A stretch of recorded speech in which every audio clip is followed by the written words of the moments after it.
All right, today we're jumping into a real high-stakes medical mystery, the pulmonary embolism. Think of it like a detective story. We're going to follow the clues, just like a doctor would, to figure out how they solve this really dangerous, life-threatening puzzle. So let's get right to it. What is a pulmonary embolism? Well, it's a condition that can hit you out of nowhere, often with no warning at all. And for doctors, solving it means they have to think incredibly fast and act decisively. Okay, at its heart, a pulmonary embolism, or a PE as you'll hear it called, is basically a traffic jam. A sudden, really dangerous traffic jam, but inside the blood vessels of your lungs. Just picture a major highway in your body getting completely blocked.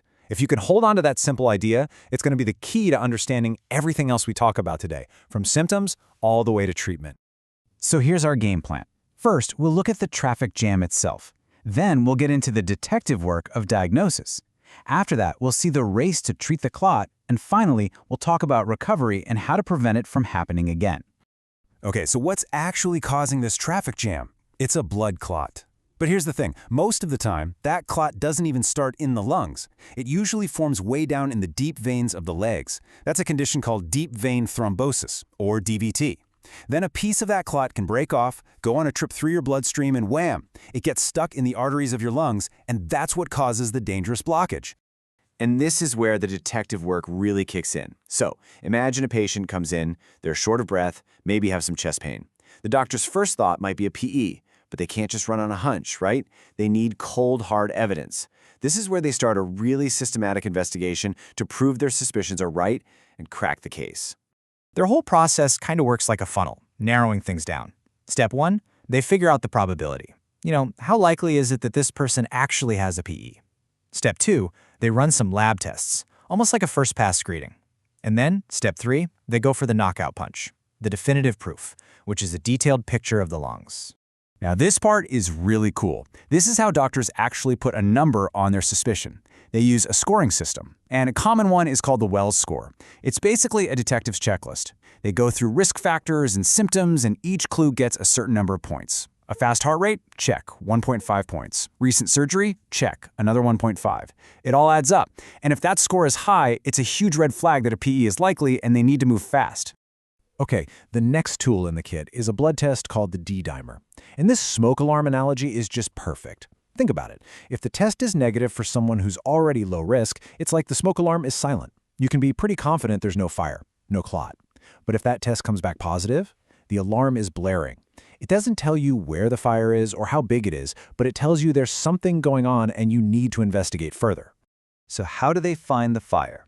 This is it, the CT pulmonary angiography, or CTPA for short. This is the gold standard. It's this amazing specialized scan that basically gives you a high-definition 3D map of the arteries in the lungs. And right there on the map, the clot shows up plain as day. It's the physical evidence of the traffic jam. This is the moment you know for sure. Of course, any good detective has more than one tool in their bag. If a CTPA can't be done, maybe for someone who's pregnant, there's an alternative called a VQ scan. If a patient is really unstable, an ultrasound of the heart, an echo, can show right away if the heart is struggling. And you can use an ultrasound on the legs to hunt for the original DVT, the source of the problem. Even a simple chest X-ray, which can often look normal, might show some subtle clues. Okay, diagnosis confirmed. The case is solved. Now the clock is really ticking. The focus flips instantly from finding the problem to fixing it. But here's the key. Not all PEs are treated the same way. The entire game plan depends on one thing. How much of a threat is this clot right now? So the first thing they do is size up the threat. They categorize the PE into one of 3 risk levels. At the top, you have a massive PE. That means the patient's blood pressure is dangerously low, they're in shock. This is a 5-alarm fire. Then there's submassive. The patient seems stable, but their heart is definitely feeling the strain. And finally, low risk. This is where the patient is stable and their heart is handling it just fine. This single decision, which category they're in, drives everything that comes next. And that risk level basically points them to one of 2 main strategies. For almost everyone, the people with low risk or even submassive PEs, the go-to treatment is anticoagulation. You probably know these as blood thinners. Now, they don't actually dissolve the clot that's already there.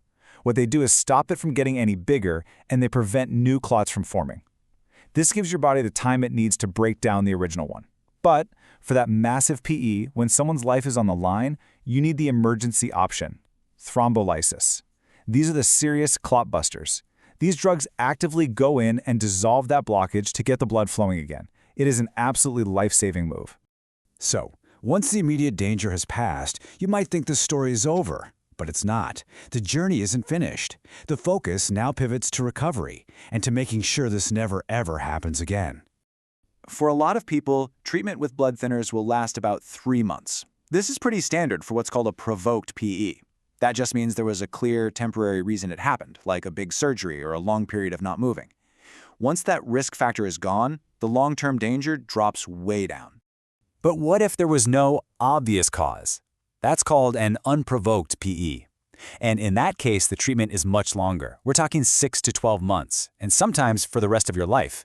It makes sense, right? If you don't know why it happened the first time, the risk of it happening again is higher, so you need that protection for longer. And that brings us to prevention. And this is important for everyone, whether you've had a clot or not. We're talking about some really crucial and honestly simple strategies. Things like getting up and moving around after surgery, using compression stockings if you're stuck on a long flight, stopping smoking, keeping a healthy weight, and just getting regular exercise. All of these things help keep your circulation working the way it should and really cut down your risk.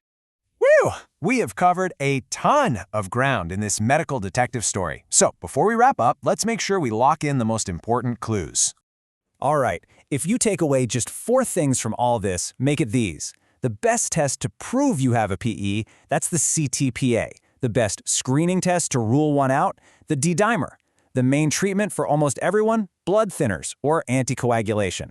And the life-saving nuclear option for the absolute worst cases, clot busters or thrombolysis. And one last really important point about recovery. Your body needs time to heal and for that clot to break down. It's totally normal, as this quote says, for symptoms like shortness of breath to stick around for several weeks. So it's good to remember, recovery is definitely a marathon, not a sprint. So we'll leave you with this to think about. Now that you know the risks and you know a bit about the science behind how these clots can form, what's one small change you could make in your own daily life? Maybe it's taking a walk at lunch or just remembering to stretch on a long car ride. What's one thing you could do to keep your blood flowing and help prevent a traffic jam from ever happening in your body?